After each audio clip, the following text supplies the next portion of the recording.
E agora, meus irmãos, vamos à palavra do Senhor, vamos àquilo que o Senhor tem colocado nos nossos corações. Eu convido você a orar comigo agora, para que realmente Deus fale conosco. Você crê que Deus vai falar com você? Você crê mesmo? Eu não tenho dúvida que Ele falará conosco, que Ele tem uma palavra aos nossos corações, amém?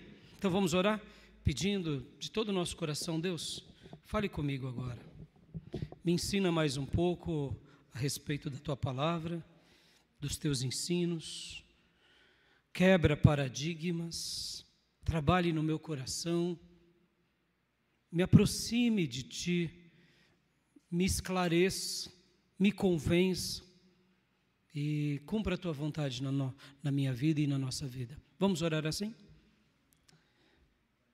Pai, em nome de Jesus, nos colocamos diante da Tua presença e Te pedimos, fala conosco, Senhor. Fala conosco. Pai de amor, derrama do Teu Santo Espírito sobre todos nós.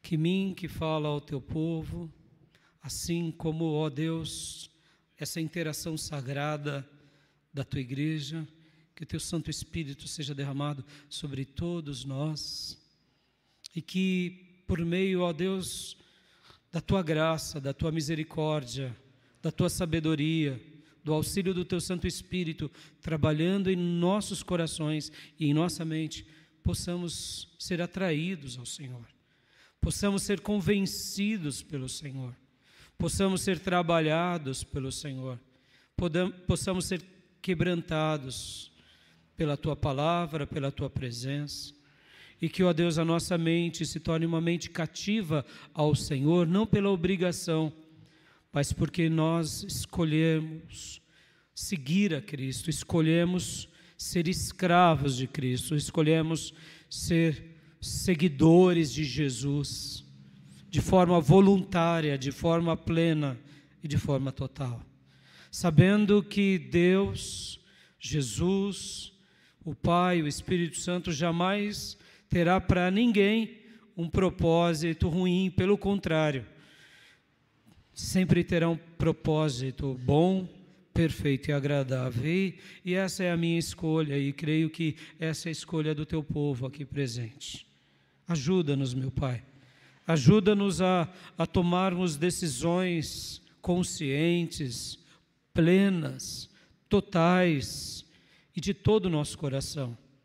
Que não vivamos uma fé, eu diria, de festim, uma fé de rojões, mas uma fé plena, convicta.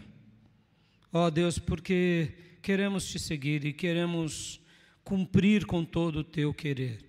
Fala conosco nessa manhã e abençoa-nos em nome de Jesus. Amém. Amém, meus irmãos? Glória a Deus. Hoje eu quero falar com vocês sobre um assunto que eu gosto muito. Eu sou apaixonado por máximas, como alguns chamam, axiomas, frases, pensamentos, pensamentos e frases, sendo elas religiosas ou não. Até mesmo algumas frases populares. Gosto dessas frases. E até certos jargões, porque até no jargão a gente vê alguns sentidos. Sou apaixonado por pensamentos de sabedoria, por provérbios e até mesmo por poemas, principalmente os poemas de Davi. Como me fascino ao ler Davi nos Salmos.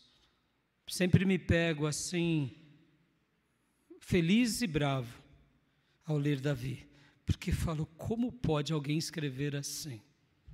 Aí eu fico feliz. E bravo porque eu penso comigo, porque eu não sei escrever assim. Como esse camarada era bom nas letras, na poesia, em se abrir diante de Deus. em dizer verdades de si, do outro, da vida, do mundo espiritual, e colocar tudo isso numa canção. Como pode isso?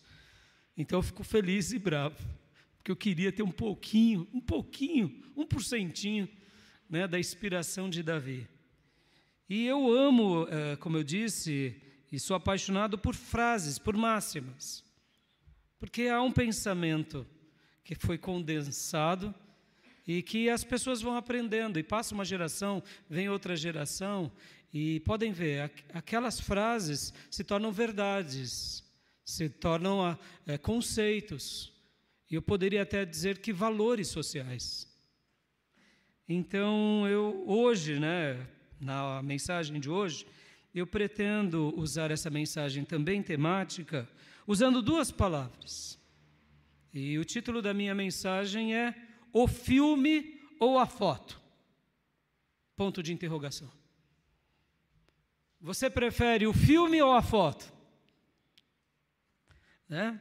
E vou explicar melhor. Então, eu estarei usando essas 2 palavras do meu título, e mais outras 2, porque, como eu disse, eu gosto muito de prestar atenção no que as pessoas dizem. Modéstia à parte, eu sou um bom avaliador. Eu gosto muito de observar o que a pessoa diz, como ela diz, que palavra ela usa, porque palavras não são apenas palavras, são conceitos, são verdades, que podem ajudar uma pessoa, que podem ajudar uma família e podem transformar a nossa vida. Pode ver, meus irmãos, nós somos um povo que seguimos a palavra de Deus, os oráculos de Deus. E graças a Deus pela Bíblia. Como Deus foi e é e sempre será sensacional de ter nos deixado um livro que a pessoa mais simples pode ler e entender e o maior erudito. Ou seja, somos um povo guiado por palavras sagradas.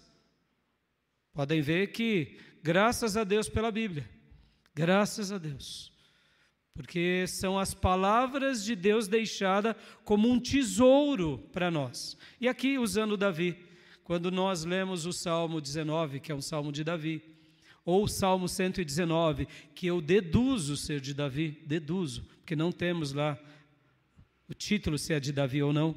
Mas o Salmo 19, por exemplo, Davi começa falando sobre a natureza, sobre a criação de Deus, e ele fala dessa exuberância, em que Deus cria os firmamentos, e o dia, a noite, o sol desfilando, ou seja, ele fala da criação de forma poética, de forma lindíssima, mostrando, observem a criação de Deus, que ela é majestosa, que ela é linda, que ela é gloriosa, mas eu quero falar para vocês, eu estou aqui parafraseando, tá?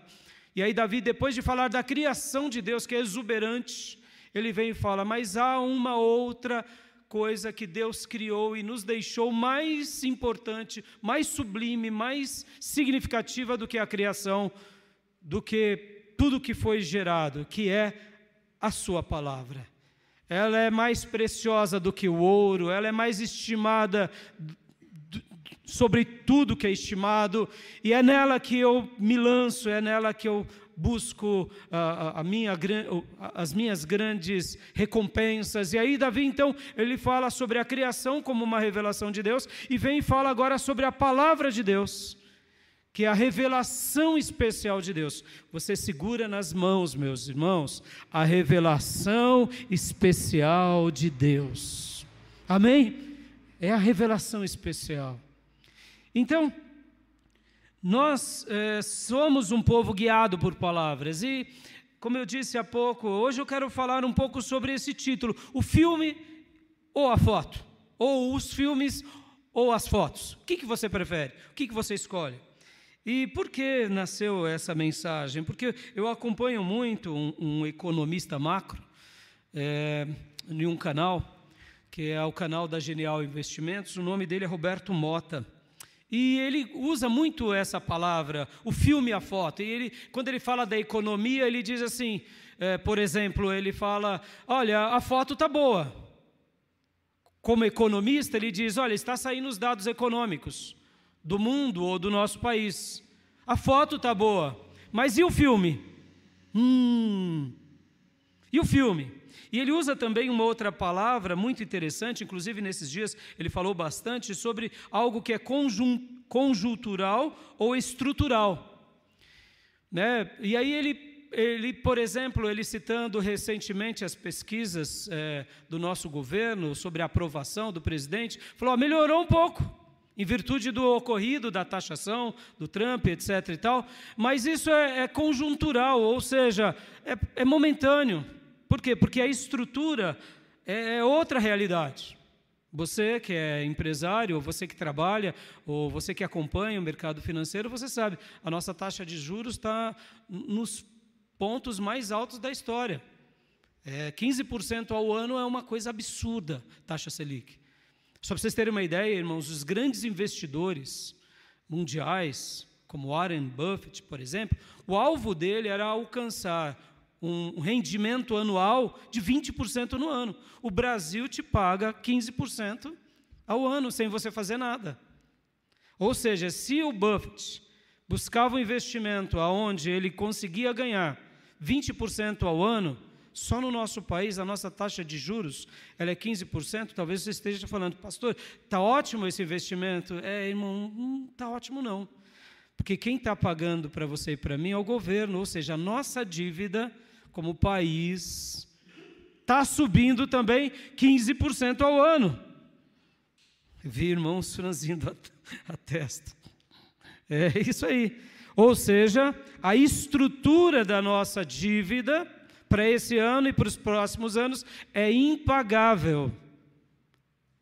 Eu sei que a maioria das pessoas não acompanham, não se importam com isso, e de fato eu até respeito isso, porque de fato o que importa para a gente trabalhar, ganhar o nosso pão, sustentar a nossa casa, mas quando a gente olha e avalia como país, o conjunto pode ser bom, mas a estrutura pode não ser tão boa.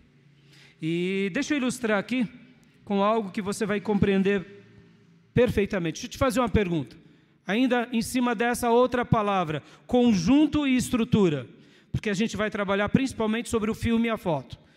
Mas deixa eu te fazer uma pergunta aqui.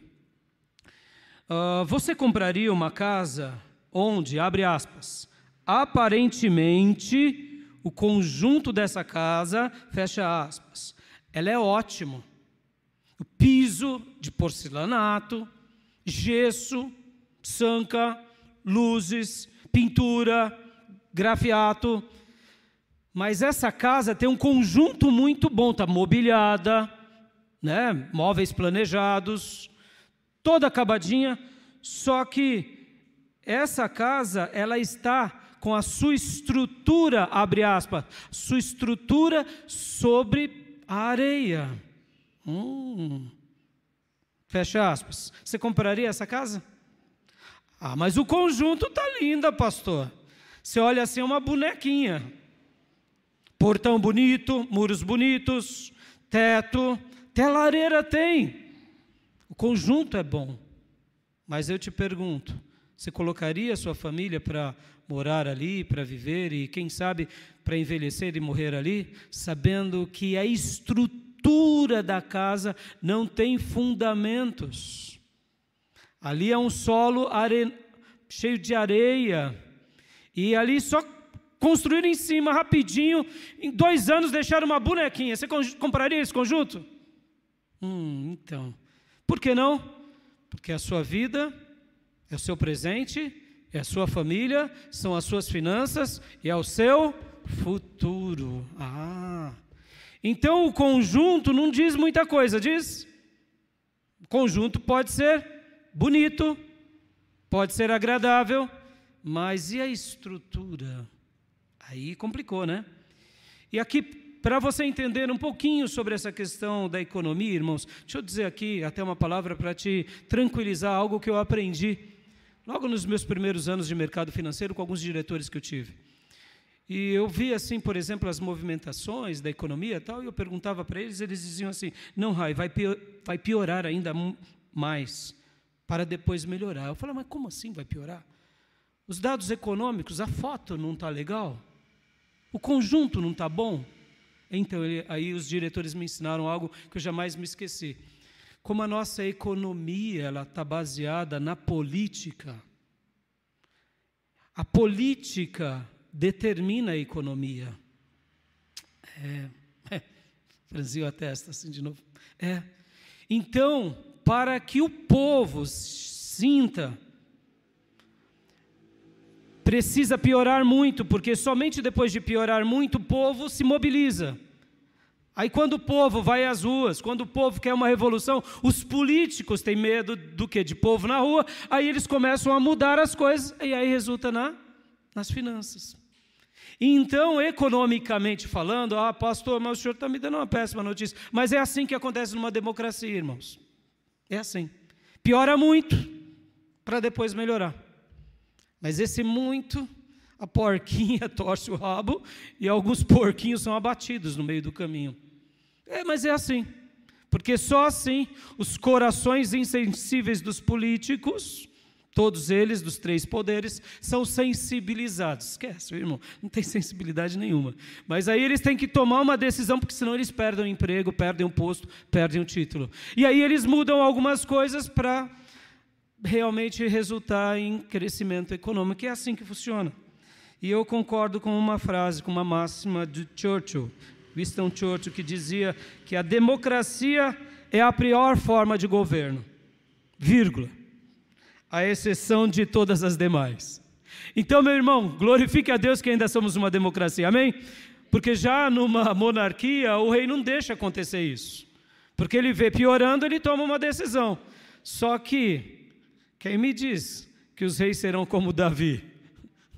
Reis, presidentes, juízes, pessoas que têm autoridade são vaidosos, meus irmãos. Imperadores são vaidosos.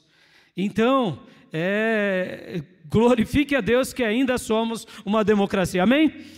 Então, vou repetir a frase do Churchill. A democracia é a pior forma de governo, vírgula, à exceção de todas as demais. Porque ainda é melhor, ainda é melhor. Ou seja, não há um sistema de governo político perfeito, mas de todos os sistemas imperfeitos, a democracia ainda é o menos ruim. Amém, meus irmãos? Vamos lá. Você prefere, como eu mencionei há pouco, você prefere o conjunto ou a estrutura? A sua vida está baseada num conjunto ou numa estrutura? Você prefere o filme ou a foto? E agora eu quero ilustrar com o texto áureo, e eu quero não só ilustrar, mas fundamentar com essa passagem, que é Mateus capítulo de número 7. Mateus capítulo de número 7, versículo de número 24 em diante. Jesus falou algo que é lapidar, que é sagrado, que é uma revelação. Ele conclui o Sermão do Monte, que é o mais importante sermão de Jesus, ou um dos mais. E ele conclui dando uma analogia, dando uma figura de linguagem sobre aquilo que eu te perguntei há pouco. Só que eu te perguntei de outra forma. Lembra que eu perguntei, você compraria uma casa toda acabada, toda bonita, com um conjunto muito belo, mas sem fundamento, sem estrutura? Aqui Jesus está dizendo, na conclusão do seu Sermão do Monte, quando falo que é o sermão mais importante, porque o Sermão do Monte é a síntese de toda a Bíblia Sagrada. Tudo que você pega do Velho Testamento, das leis, dos profetas, dos livros históricos, poéticos e do Novo Testamento está ali no Sermão do Monte. É a síntese. Compreendendo o Sermão do Monte, compreendemos a Bíblia. E aí Jesus então conclui o Sermão do Monte dando essa analogia e nos ensinando algo que é precioso. É isso que eu quero trabalhar hoje com vocês. Vamos ler juntos? Mateus capítulo de número 7, versículo de número 24. Quem achou aí a sua Bíblia, leia comigo. Diz assim a palavra de Deus. Portanto, quem ouve estas minhas palavras e as pratica é como um homem prudente que construiu a sua casa sobre a rocha. Opa! Ah, que coisa linda! Aqui, Jesus está dizendo que quem ouve, guardem isso, ouvir e praticar. Não é ouvir e não praticar, é ouvir e regaçar as mangas e ir para o trabalho. Ou seja, é uma fé que nasce no coração, na alma, mas tem obras. Amém, meus irmãos? Obras, tem fatos, tem atitudes, tem prática. Não é crendice, não é sentimento, porque de boa vontade, como você já aprendeu o adágio popular, o inferno está cheio. Então, porque eu queria ajudar, eu pensei e não fez, viver com o capiroto. Então, não adianta, tem que ter obras, né? Tem que chegar para o capeta e falar, sai daqui, vai para lá, e dá licença que eu estou passando e sai de ré, Satanás, vai embora. Por quê? Porque não tem espaço para você e não vou dar lugar para você. É mais ou menos isso. É o quê? É ouvir, entender e praticar. Será comparado a um homem, de forma genérica, que é homem e mulher, né, que constrói o quê? Que constrói a sua casa, que não é só um conjunto, mas ele constrói num fundamento, que é na rocha. Posso ouvir glórias a Deus, meus irmãos? Aqui já é maravilhoso. E aí continua o texto, versículo 25. Aí vem as figuras de linguagem do mestre, que vão acontecer na minha vida e na sua. Caiu a chuva, transbordaram os rios, sopraram os ventos e deram contra aquela casa, e ela não caiu, porque tinha seus alicerces na rocha. Aleluias! É assim ou não é a nossa vida?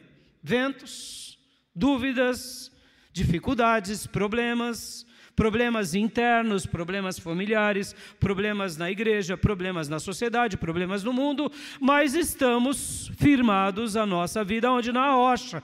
E essa casa não cai. Por quê? Porque o que importa não é simplesmente a casa, o conjunto, é onde essa casa está. Ela está onde? Na rocha. E qual é a nossa rocha? Qual é o nome dele? Como ele se chama? Jesus Cristo, Senhor, aleluias. Ele é a pedra de esquina, Ele é a rocha que nós estamos sedimentados. É por isso que seguimos a palavra de Deus e a Bíblia Sagrada, e Ele nos basta, aleluia. Se alguma outra coisa tem que preencher o teu coração, é porque ainda você não está sobre a rocha. Quem um dia saiu do lamaçal do pecado e foi agora colocado seus pés sobre a rocha, diz como Davi: bendito é o Senhor, que firma os meus pés sobre a rocha, que me tira de um lamaçal de pecados, porque ele entende que agora ele está seguro, aconteça o que for. Mas versículo 26 tem uma péssima notícia, aqueles que apenas gostam de ouvir. E detalhe, hein? Não está dizendo que eles não entenderam. Versículo 26. Mas quem ouve estas minhas palavras e não as...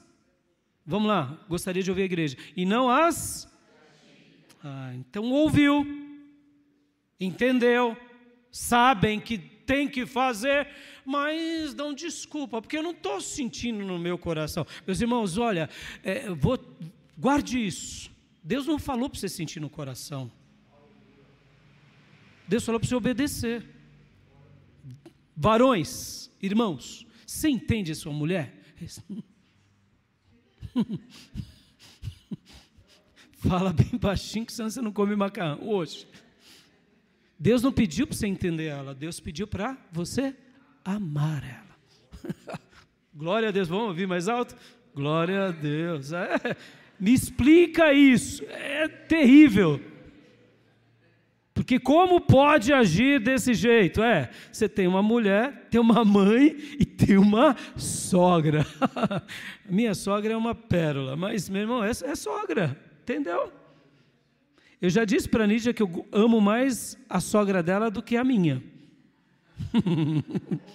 Eu amo mais a sogra dela do que a minha, mas eu amo a minha sogra. Irmão Cris disse: volta logo, Jesus. É isso aí, volta logo. Mas voltando, meus irmãos, Deus nos pediu para a gente sentir algo no sentido de, para você compreender assim. Não, Ele pediu para amar. E amar é o quê, irmãos? Como eu aprendi certa ocasião com o professor Fabiano, uma frase que ele repete de uma pessoa que eu não me lembro agora quem é o autor. O amor é o que o amor faz. Se eu não faço, é porque o meu amor é colocado sob cheque. Amém? Porque se eu amo, eu faço. Se eu não amo, eu não faço. Porque nós arrumamos um jeito para tudo que queremos e uma desculpa para tudo que não queremos. Meu irmão, quando alguém fica dando desculpa, deixa a pessoa. Deixa, não liga não fica brigando não. Deu desculpa, lave as mãos. Porque se a pessoa quer, ela vai até a lua. Ela escala uma montanha, sobe no Everest. Ela nada. Quando quer, faz. Quando não quer, dá uma desculpa. Então, quem está dando uma desculpa, deu o direito da dúvida. É que a pessoa está agindo como eu gosto de ouvir, né? De um jornalista muito famoso, ele fala assim, palavras com eufemismo, né? Quem está dando uma desculpa, está sendo educado de dizer, eu não quero. Mas fica chato, muitas vezes, falar que eu não quero. Então, ele está dando uma desculpa. Então, leia que é uma forma de retórica. Que a pessoa ela não sabe dizer, para não nos chatear. Né? Alexandre Garcia, que fala muito isso. Ele usa palavras doces. Eu falo, como ele é brilhante. Ele usa palavras muito polidas. Ele dá uma alfinetada com elegância. É um bom jornalista, né?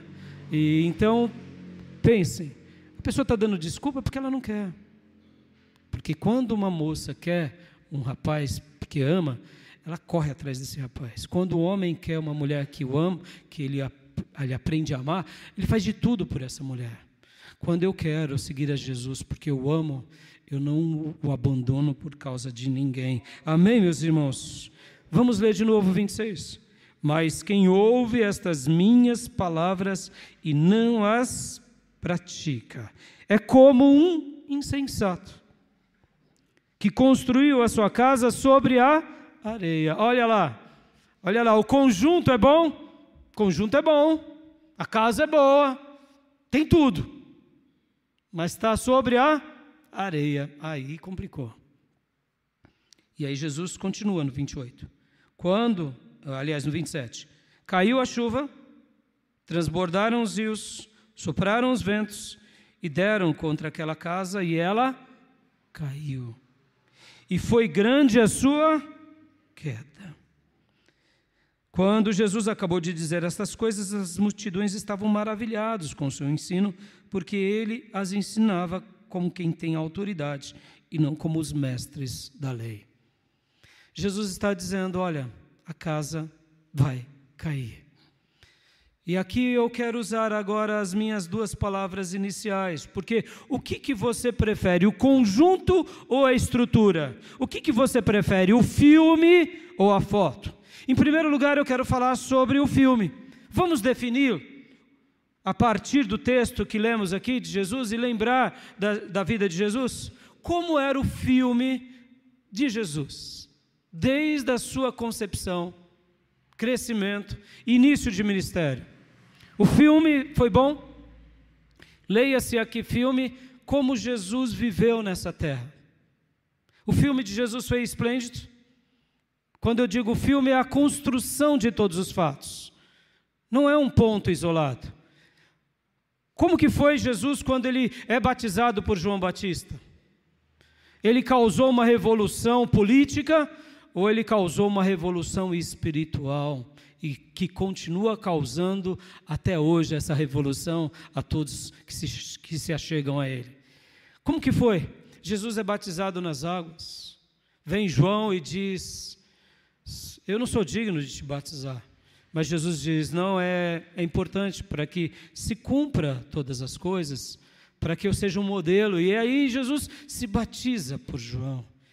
E os discípulos agora de João recebem essa instrução de João, sigam ele, porque acabou o meu ministério, agora ele veio, eu vim preparar o caminho para ele veio, aleluias, e ele começa o seu ministério, e o seu ministério é o que, irmãos? É de cara já chamando 12 homens simples, pessoas comuns.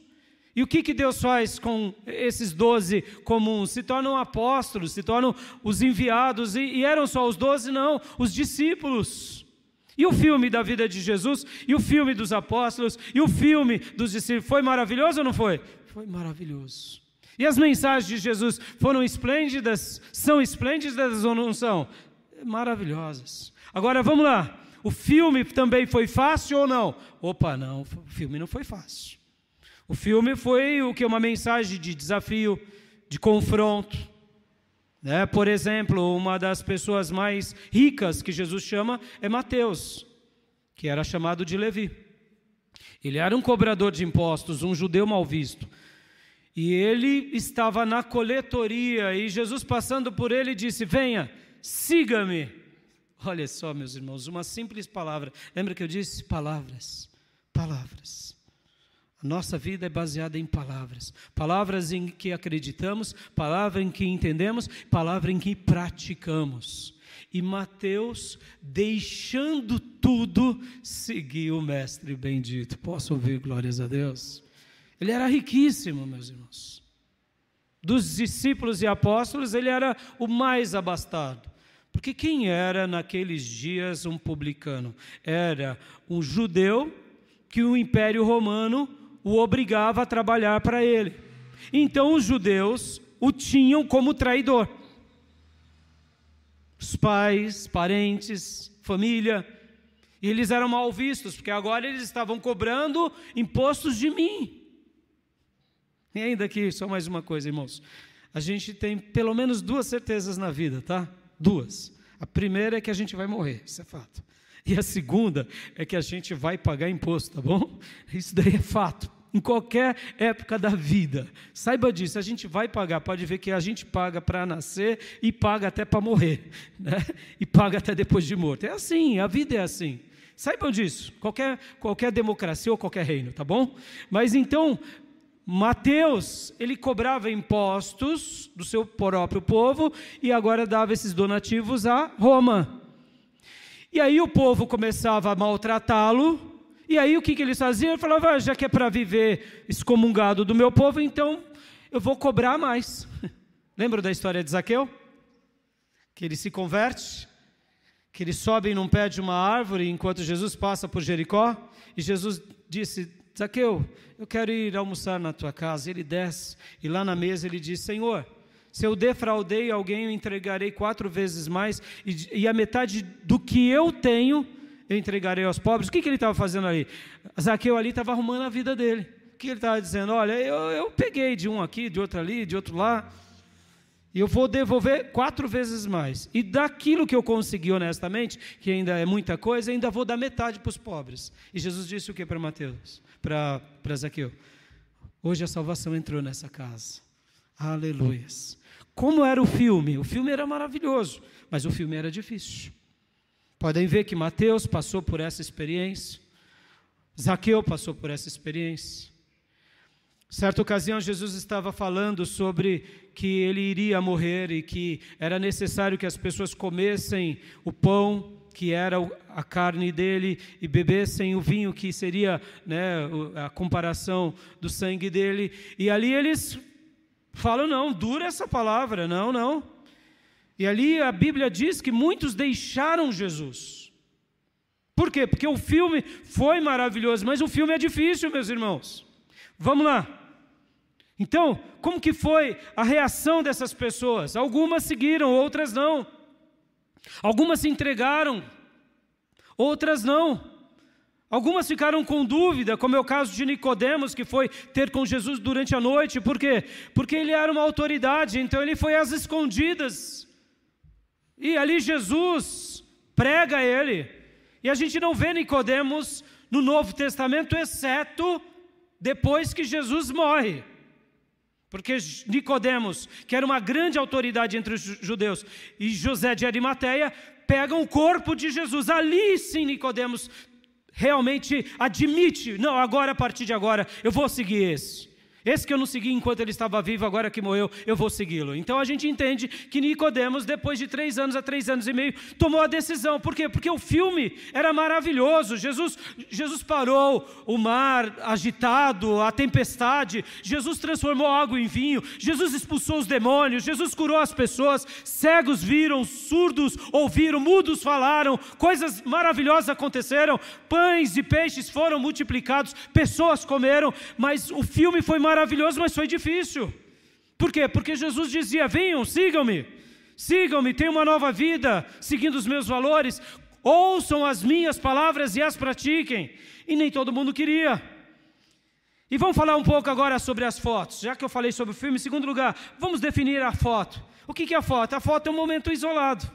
É aquele momento que não representa toda a história. Podem ver, muitas famílias, chegam no final do ano, sentam-se ali perto de uma cadeira, de uma parede bonita e tiram uma foto da família. Aí a gente olha para aquela foto e fala: olha que família bonita. Aí quando a gente vai conviver no meio daquela família, briga, ira, tal. E aí você fala: nossa, a foto é bonita, o filme não é legal. Então por que eu estou falando? E como que era a foto dos momentos de Jesus? As fotos eram maravilhosas. Mas as fotos também eram difíceis. Peguemos uma foto, difícil demais, o Getsemane. A maior foto de todas é a mais difícil de todas, a cruz do Calvário. A cruz do Calvário. Meu Deus, por que me desamparastes? E ali Jesus morrendo por nós. E ele morre. E aí fica tudo escuro. E há terremotos. Mortos ressuscitam, o véu do templo é rasgado do alto a baixo, e o centurião diz, ao ver tudo isso, verdadeiramente, ele era o Filho de Deus. A foto foi maravilhosa, a grande maioria das fotos bíblicas são esplêndidas, mas algumas são muito difíceis. Vamos pegar uma foto trágica aqui que nos atinge até hoje, a foto em que Eva e Adão comem o fruto proibido. Aí, estamos aqui. E vamos continuar até a volta de Cristo. Outra foto trágica do dilúvio. Uma foto trágica. Então a foto, ela representa bem um momento, mas ela não conta toda a história. Por que eu estou falando isso? Eu estou querendo que você enxergue que muitas vezes a gente hoje em dia, nos nossos dias midiáticos, o que importa é a foto, não é o filme. Mas o que é mais importante? Vamos lá, meus irmãos, o que é mais importante? É a foto ou o filme? Para a vida? É o filme. É o filme. É como tudo começa, é como tudo é o meio e como tudo chega ao fim. Por quê, meus irmãos? Porque se a foto for bonita, mas o filme for muito ruim, a gente está maquiando, a gente está passando uma mensagem que de fato não é. E podem ver, a nossa geração, ela é midiática, ela é visual. Ela é do marketing, do endomarketing, do marketing digital. Ela vende algo. Isso é terrível. Pode ver que a nossa geração, principalmente a minha geração, e eu diria essa geração mais nova, é uma geração que pode ver que algumas doenças se estabeleceram na nossa vida, por quê? Por causa da indústria.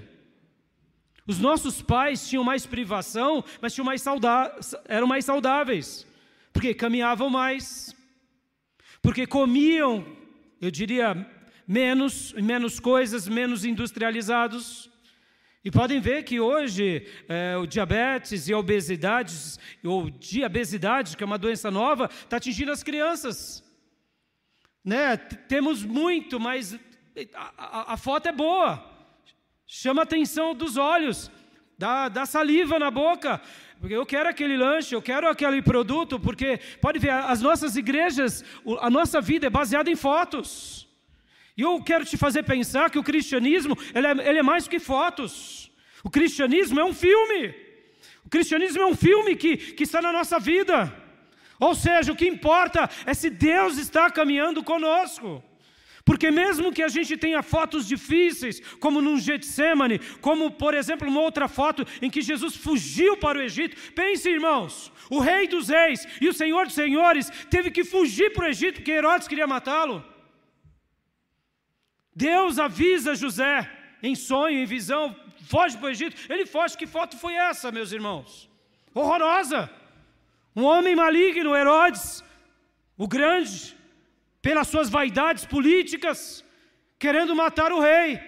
Mas eu quero te dizer, meus irmãos, nenhum plano, nenhum propósito de Deus é frustrado. Porque lembram dos 3 magos que ofertaram incenso, mirra, incenso, mirro e ouro. Obrigado. E ouro. Aquilo era precioso e aquilo, esses bens, custearam a estadia de Jesus lá no Egito. Porque José era o quê? José era um carpinteiro, meus irmãos, era um operário. E Maria era uma pessoa simples. Ou seja, Deus sempre providenciará todas as coisas para os seus filhos, até mesmo a nossa fuga. Amém, meus irmãos? Olha aí, fotos difíceis. Mas o que importa é o filme. Deus mandou magos, Deus mandou recursos, Deus colocou Jesus sob o cuidado de pais piedosos, e Deus sempre cuidará dos seus servos, começando pelo nosso Nazareno e pelas nossas vidas depois. Amém, meus irmãos? O filme é o que importa, a foto pode dizer parte. Porque, meus irmãos, todos nós teremos dias difíceis, e se muitas vezes a gente ficar focado em fotos ruins, isso não representa a nossa vida. Vamos lá. E agora vamos aplicar aqui, vamos ver isso no ministério nosso, vamos amarrar tudo isso aqui na nossa vida agora, em terceiro lugar. Vamos amarrar. Você tem olhado para o quê? Você tem olhado para o conjunto? Apenas para o conjunto? Ou você tem olhado para a estrutura? Você tem olhado para a foto ou para o filme?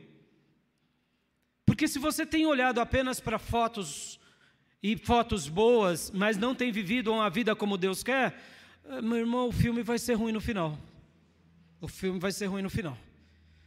Mas se você tem olhado para o filme, mesmo que algumas fotos não saiam direito, não tem problema, fique tranquilo. Mesmo que você seja criticado, não tem problema. Sabe por quê?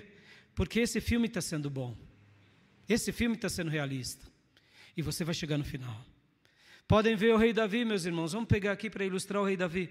O rei Davi, como que ele agia? Como ele agia? Nos momentos de glória em que ele vencia o leão, o urso, tocava a harpa e os demônios iam embora e depois matava a gigante, todos aplaudiam. A foto de Davi naqueles momentos era brilhante. Todo mundo queria ter a foto de Davi na sua carteira. Mas e depois que Saul começa a persegui-lo? E depois que ele foge como um rato? Sem ninguém, sem nada, sem família, sem legado, sem nada. Que foto é essa? Foto horrorosa. Mas vamos lá, vamos avaliar como era o filme de Davi.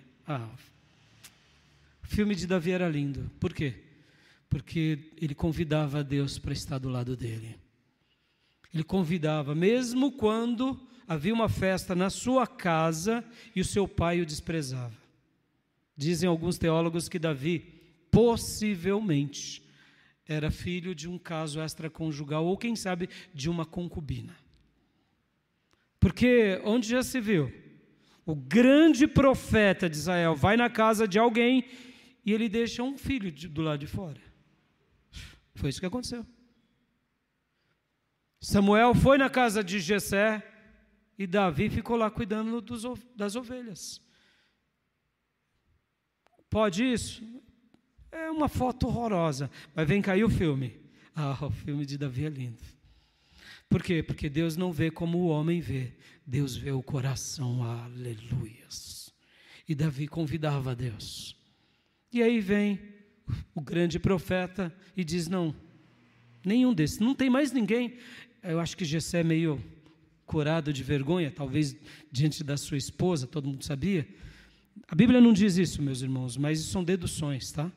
São deduções, até mesmo porque ele era formoso, ele era também a Bíblia dá destaques diferentes, possivelmente também de estatura.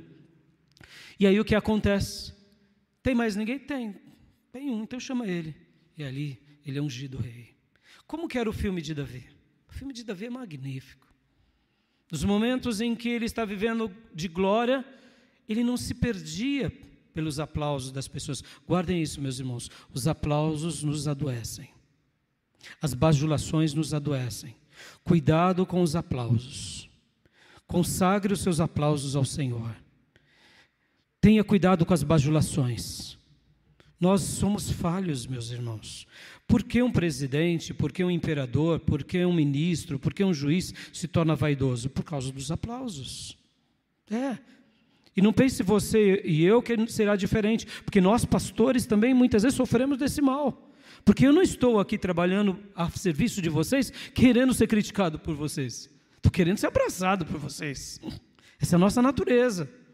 Só que tem vezes, irmãos, que no exercício do ministério, se eu conduzir vocês para aquilo que vocês querem ou para aquilo que eu quero, nós estamos construindo uma casa repleta de conjuntos lindas, mas sobre a areia da nossa vida. E aí esse é o ponto que diferencia uma igreja bíblica de uma igreja séria. Porque o nosso compromisso, eu que falo a vocês e vocês que ouvem, é com a palavra de Deus. A gente tem que estar sobre a rocha, que é Jesus. E assim a gente tem que ser corrigido.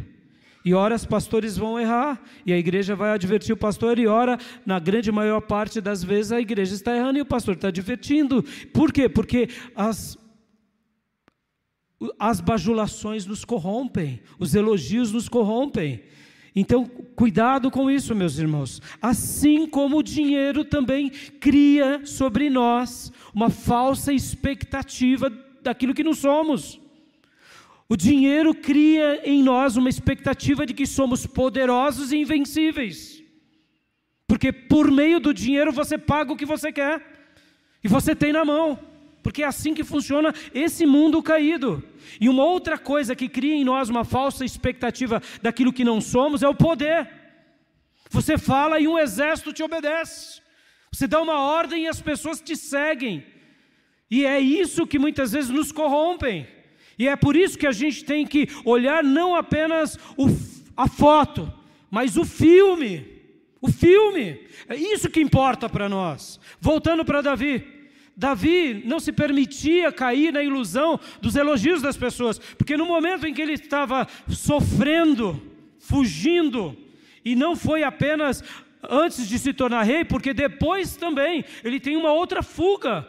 Depois em que ele já é rei, experiente, seus filhos crescem, já tem netos, ele tem que fugir do palácio, porque agora o seu filho, Absalão, causa uma insurreição contra ele. Ou seja, Davi foi embora.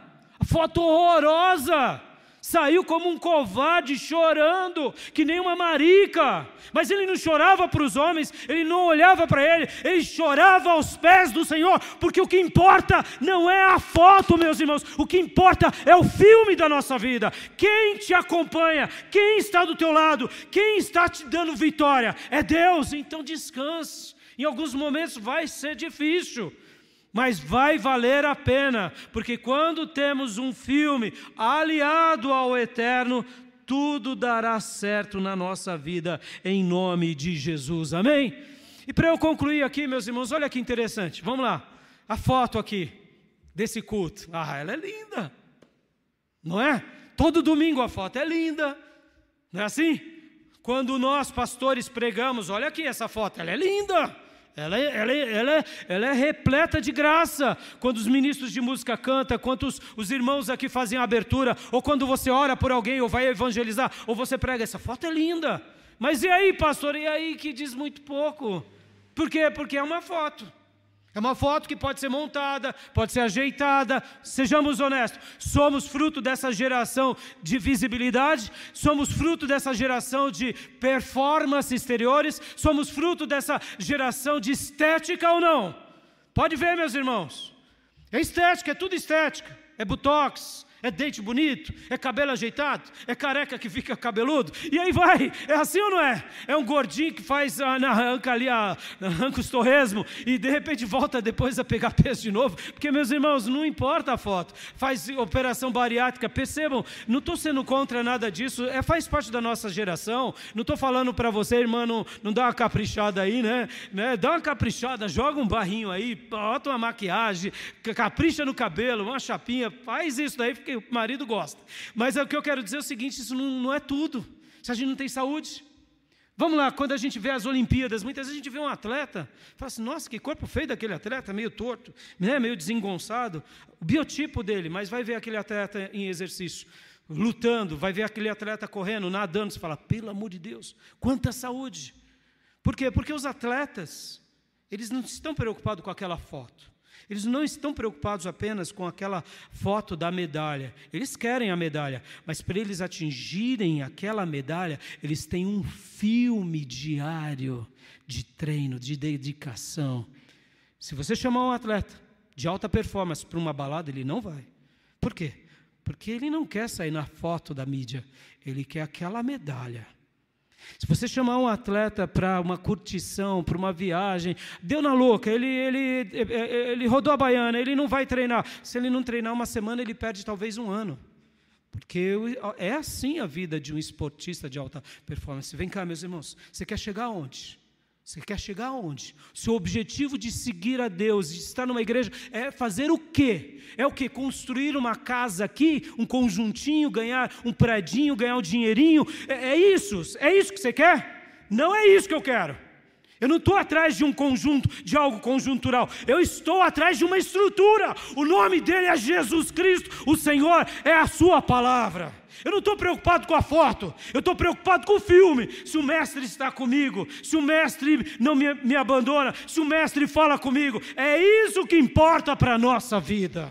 Você está preocupado com a sua família apenas na foto de final de ano, ser bonito para os outros? Ou você está preocupado de construir uma família digna, educada, que teme a Deus? Que Deus nessa manhã te faça pensar sobre isso. O que importa para nós é o filme ou é a foto, meus irmãos? O que importa para nós? Falando do filme, o que importa para nós é convidar Deus nas nossas devocionais, logo cedo pela manhã, dizendo, Deus, fica comigo, me ensina, me guia. É chamar a minha família a viver verdadeiros valores de bênção. É realmente eu ter uma vida cristã, não somente aqui, nessa foto bonita, mas é uma vida cristã onde quer que a gente vá. O que importa para nós é o filme ou a foto? Eu espero que nessa manhã Deus possa continuar falando ao seu coração, porque eu quero o filme do lado do meu mestre, seguindo as suas palavras, junto com o povo de Deus. É isso que importa para mim, porque quando eu der o meu último suspiro, eu quero poder descansar sabendo que me conservei nele e quero ouvir dele. Raimundo, venha Raimundo, desfrutar da vida eterna que eu preparei para você. É essa a voz que eu quero ouvir do meu mestre. E você? Você está preocupado com o filme ou com a foto? Que Deus, a partir de agora, te faça viver um novo filme. Um filme onde Deus esteja do teu lado. Deixa as fotos, elas vão nascer naturalmente. Mas o que importa para nós é o filme, amém? E eu quero orar com você. Quero orar agora. Não sei como vai a sua vida, não sei como vai o seu coração, mas eu quero te desafiar. Se você vive de aparência, ou quem sabe, o que importa para você é estética, é o temporal, peça para Deus, Senhor, muda a minha vida. Porque eu não tenho dúvida que você que vive assim, tem sofrido. Tem sofrido porque o mestre não está do teu lado, você está vivendo debaixo da força do seu braço. Convide ele para viver ao teu lado. Como os apóstolos ouviram o convite de Jesus, hoje Jesus te convida. Venha, siga-me, venha, siga-me, venha, siga-me. E que você possa fazer como Pedro, como Tiago, como João, como Mateus, como Maria Madalena, possam abandonar tudo e seguir o Mestre.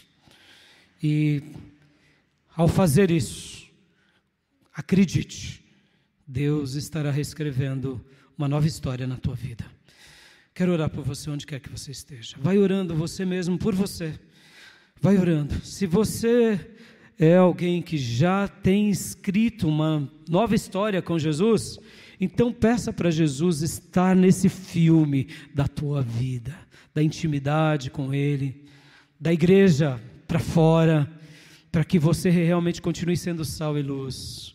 Peça para Ele, Senhor, Me ajuda, Pai, a continuar ouvindo, praticando e construindo a casa sobre essa rocha que é o Senhor. E eu quero orar por todos agora. Pai, muito obrigado por essa manhã tão especial. Ajuda-nos, Pai, a realmente te desejarmos a Jesus, desejarmos ao Espírito Santo, desejarmos apenas a Tua palavra nos nossos corações. Senhor, muito obrigado, Pai, muito obrigado. Muito obrigado porque como é bom poder refletir, como é bom poder pensar, como é bom poder avaliar. E como eu aprendi, Senhor, com Mota, né? Senhor, obrigado por discernir essa questão do filme e da foto. Uma coisa tão simples, mas tão urgente. Como é bom poder entender melhor essa questão do conjunto e da estrutura. Ó Deus, nos livra do que é supérfluo, nos livra do que é transitório, do que é perene, nos livra de sermos apenas religiosos a mais. E ajuda-nos, Senhor. Ajuda-nos a Te amar a cada dia mais, a Te obedecer, a viver ao Teu lado. E que o Senhor viva do nosso lado. E que o Senhor nos ilumine, que o Senhor nos esclareça, que o Senhor nos conduza e que, ó Deus, a gente possa Te glorificar como uma fé real, não apenas num amor de verão, não apenas numa coisa transitória, mas nos faça, Senhor, Te seguir, Te obedecer, nos faça, Senhor, praticar com devoção, com piedade, com entrega em todos os momentos. Nos ajuda, Papai. Nos livra-nos de nós mesmos, nos livra do erro e nos aproxime do Senhor. E que tudo aquilo que não venha do Senhor, que caia por terra em nome de Jesus. Sobre esse irmão e irmã, essa alma que ora agora comigo, pedindo para que o Senhor os ajude, eu intercedo por eles e peço, ajude-os, Pai. Envia a Tua mão poderosa e repreende todo o mal da vida deles e livra-os de tudo aquilo que é aparente e de tudo aquilo que é vaidade e firma os pés deles sobre a rocha. Continua a mostrar a Tua glória, a Tua majestade sobre cada filho Teu, sobre cada alma que clama a Ti agora. É assim que eu oro, é assim que eu suplico e intercedo, pedindo por essa alma que precisa tanto de ajuda, que está preso por esse mundo, que está preso pelas aparências. E aqueles, meu Pai, que têm se mantido fiel no Teu caminho. Ó Deus, continue a derramar ainda muito mais graça, poder, unção, e escreva uma história cada dia mais linda na vida do Teu Filho, e revela o Teu amor, e o quanto vale a pena Te temer, Te obedecer de todo o coração. É assim, Pai, que eu oro por todos nós e por cada alma que intercede comigo agora, onde quer que eles estejam, em nome de Jesus, e os abençoo, em nome de Jesus, com todo crescimento espiritual, em nome de Jesus. Amém. Amém, meus irmãos. Recebe essa palavra em nome de Jesus. Amém? Quero agradecer mais uma vez aqui a todos vocês que vieram, que estão aqui presentes, a família da nossa irmã Helene, do William, parentes da nossa irmã Elaine e do nosso querido irmão Alex. Obrigado, por esse momento com o Cília. E aos irmãos que nos acompanham pelas redes sociais, muito obrigado. Que esse culto continue sendo bênção para muitas pessoas, em nome de Jesus. Amém? Quero dar a bênção apostólica. Que a graça do Senhor Jesus, que o amor de Deus Pai e as eternas consolações do Espírito Santo de Deus estejam com todos vocês, agora e para sempre. Amém. Que Deus te abençoe, meus irmãos, um domingo abençoado. Podem se abraçar, está encerrado o nosso culto.